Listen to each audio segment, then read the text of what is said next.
My name is Eunice Samuels, and I'm 84, and hanging in there. Why did you try out for VJ's fourth new production of the Vagina Monologues? I take care of Dell, you know, I know Dell, and so I think she recruits around here, so, or in the neighborhood. And I said I'd come over out of curiosity, and I enjoyed it. So this year, but it made me realize something, that I have aged in a year. Because when I was up on the stage, last year I remember running down the stairs. It never occurred to me to look. This year I'm daintily picking my way down. So I said, that's a whole year. I feel it. Are you an actor? And if not, what do you do? I'm just a bad actor. Oh. No, I'm a retiree, and I work with cancer patients and sick people sometimes. Because ever since I had cancer and my sister died from it, I know what hell she went through, and I don't want to see anybody go through that. Thank you so much for your participation. Yeah, and I enjoy working with them. And now I even visit, when I go to conferences, I visit a cancer patient because I'm an early riser, and on the last day at about 6 o'clock I'm up and packed, and I'm wondering, well, what am I going to do now? You know, whereas you know, most people are saying, hey, I don't have to get up early, the conference is over, I'll sleep till noon, you know.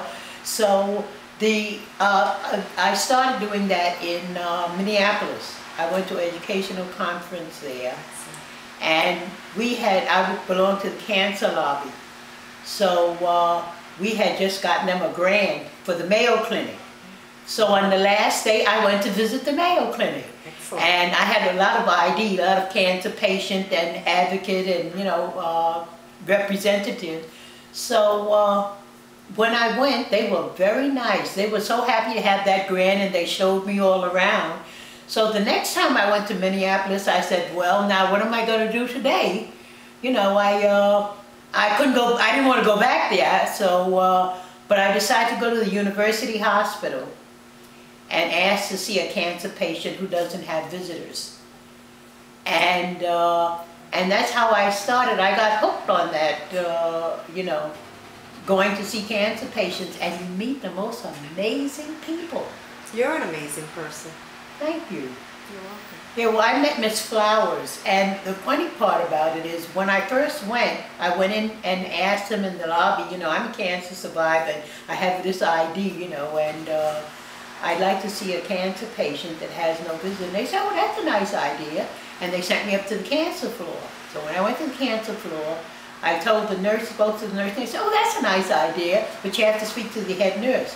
So when I got to the head nurse, she looked at me and said, oh, well, we don't have anybody like that here. And so the 3 nurses that I had just spoken to were standing by, and they said, yes, we do. We have Miss Flowers, and she never had a visitor. So I met Miss Flowers, and she was a wonderful person, but she said to me, I've been fighting cancer for 40 years. I can't do it again. She said, I think this is it. And she came to this country when she was 12. And it was just she and her mother, and they live in Wisconsin, and they don't have a cancer place in Wisconsin. So for 40 years she had been, every time she had an outbreak, she came back to Minneapolis, and so she never had a visitor because they're poor. And so she hooked me on it. She told me about her life and whatnot, and she was so wonderful. And I really felt so great having met her, that the next time I went away, and the first thing I did when I got there, I said, where's the cancer hospital? Where's the university hospital? And I do that everywhere, and I met some amazing people. It's wonderful. So. Good soul. Thank you so much. Thank you.